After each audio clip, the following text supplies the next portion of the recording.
Alright guys, let's take a look at how you can create a simple stick figure animation like this one.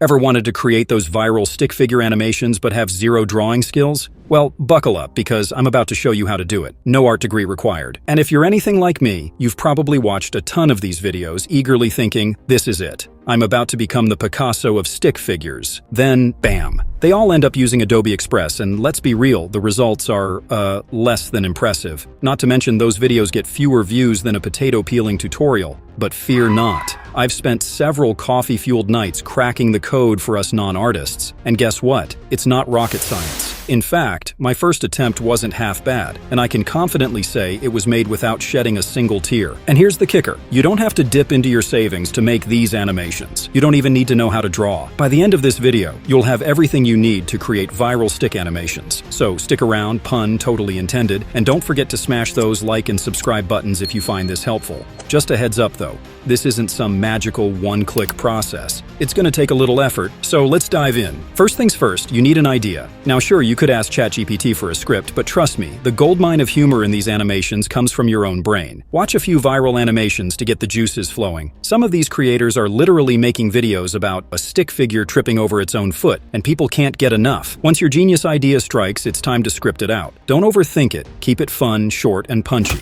After that, head over to a text-to-speech tool for the voiceover. I personally recommend ElevenLabs. Their voices are very realistic, and they give you 10,000 free characters monthly. Just slap that script in there, pick a voice you like, maybe one that sounds a little dramatic for comedic effect, and boom, voiceover done. Now comes the fun part, creating the animation itself. Don't panic if your drawing skills peaked in kindergarten. I'm in the same boat, so I'll be showing you a few tricks. We're going to use an app called Krita. It's open source and you can run it on your phone, tablet, or PC. Next, we need to set the scene. For this demo, I'll create something super simple. A living room with a couch and maybe a fridge. Here's the thing, I don't know how to draw a couch, but here's the hack. Instead of sketching from scratch, we're going to find a basic line drawing online. Head over to your favorite free vector website and search for sofa line drawing. The key is finding images that are simple enough for our stick figure vibe. Some images are paid, so don't forget to filter by free ones. Pick something you like and download it. Alright, you've got your vector file, but we need a PNG format, so let's head over to Photopea. It's like a free version of Photoshop. Go ahead, import your vector file. Notice how it doesn't have a background layer? That's perfect. No need to mess with anything here, just export it as a PNG and boom, we've got our sofa ready to go. Next up, let's grab our fridge. Same process. Search, download, and as you'll see, this one has a colored background. We're not about that life, so we're importing this into Photopea as well. Now here's the fun part. Turn off that pesky background layer. And while you're at it, feel free to play around with the colors. Want to make the shadow a funky color? Or remove it completely? Go wild. Once everything's looking good, export your fridge as a PNG, and you're ready to move on. Now time to fire up Krita. We're creating a new document with a resolution of 1920 by 1080, a nice standard size for animations. First things first, let's set up the room. Don't worry, it's way easier than it sounds. Grab the rectangle tool and set the size to something reasonable.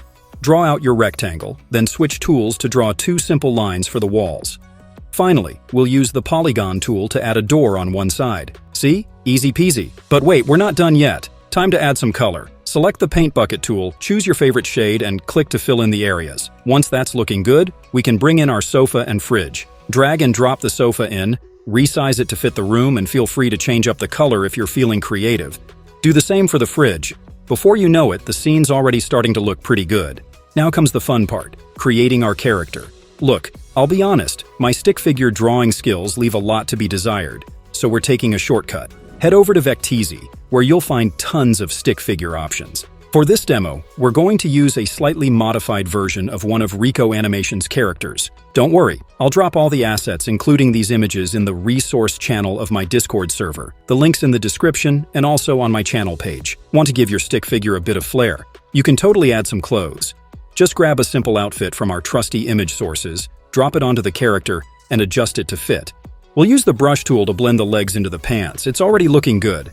Want to go the extra mile? You can add a bow tie, maybe throw in some funky colors and make it your own. For this demo though, we're going to keep things simple, no clothes. I'll add a splash of color to the stick figure and remove the arms and legs. Don't worry, we'll add them back later when we're ready to animate. But for now, removing them will save us a lot of erasing and redrawing when we're repositioning the character. Now, it's time for the big moment, animating. Switch over to the animation window in Krita. Once you're there, right-click and add a new frame. Alright, quick disclaimer, I'm no animation expert. In fact, this is my very first attempt at creating these kinds of animations. So don't be afraid to play around with the features in the app. Experimentation is key. If I can do this, trust me, you can too. Now, when it comes to creating a new frame for your character, it's as simple as duplicating the previous one and shifting things around a bit. Watch as I switch between these frames. You'll see the subtle differences that bring our little stick figure to life. Pro tip: turn on the onion skin feature. Sounds fancy, but all it does is show you the previous and upcoming frames, making it way easier to draw the next part. But since I'm no Van Gogh, I'll be using some clever tricks to get the job done.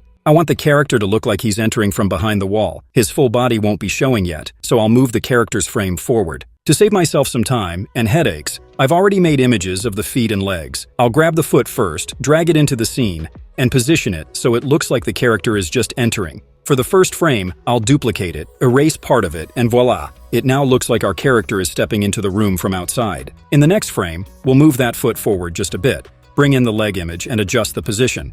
But here's a trick. Since we don't want the leg visible in the first frame, we'll simply erase it. As you can see, the leg's a little long here, so we'll duplicate the frame and clean it up. Then we'll do the same with the arm, bringing it in so it pops into view. Easy, right? Now for the head. We want it to gradually appear as if our character is peeking in. I'll go to the character layer, drag the frame back to where we want the head reveal to start, and slowly duplicate and reposition it to make it look like the head is creeping in. Using the onion skin will help you position things more smoothly. Once that's done, we'll start moving the hands as well. We don't stop there. Let's shift the eyes a little too. I'll erase the old eyes and draw new ones with the brush tool. Just make sure you've got the right size and color, then click where you want the eyes to go. As you can see, you don't need to be a master artist to create something cool. We're just repositioning and erasing things here and there. As we move forward, we'll continue adjusting the character's body, arms, and legs. And to make it look like our character is bending their knee? Simple, just shorten the leg, reposition it, and use the brush tool to connect the dots. Easy as that. Alright, time to speed things up a bit as we finish up the movement. Now, let's tackle the next challenge: how to make our stick figure speak. I tried creating some lip movement myself, and honestly, the result wasn't half bad. But we need something a bit more presentable, so I went ahead and created a few different versions of the character with various lip movement styles. Let's import the first one. We only need the mouth here, so let's clean up the rest. Once that's done, we'll reposition the mouth and align it with the character. Since we only want this particular lip movement to last a few frames, we'll adjust the duration here. Now we'll repeat the process with the other lip movement styles I created. And check it out. The result actually looks pretty decent. For a first attempt at animating lip movement, this could almost pass as a good animation. So if you're sitting there thinking you can't do this, trust me, if I can do it, anyone can. Now if you want to add a voiceover to your animation, it's super easy. Just hit this button, upload your file, and boom. Instant voiceover. Alright guys, let's take a look at how you can create a simple stick figure animation. However, there's one tiny issue with this tool. There's not a lot of flexibility when it comes to editing or repositioning the voiceover within the animation itself. My recommendation? Use this tool to do the animation, and then jump over to something like CapCut to add and fine-tune your voiceover. If you need to change the length of your animation, you can tweak the frames per second and the duration right here. Once you're happy with everything, it's time to render the animation. Just go over here and hit Render Animation, choose Export as Video, and select your preferred file format. Hit this button and voila, your animation is ready. Now if you're curious about how I built this faceless channel, make sure to check out this video where I go over everything you need to create a monetizable faceless channel.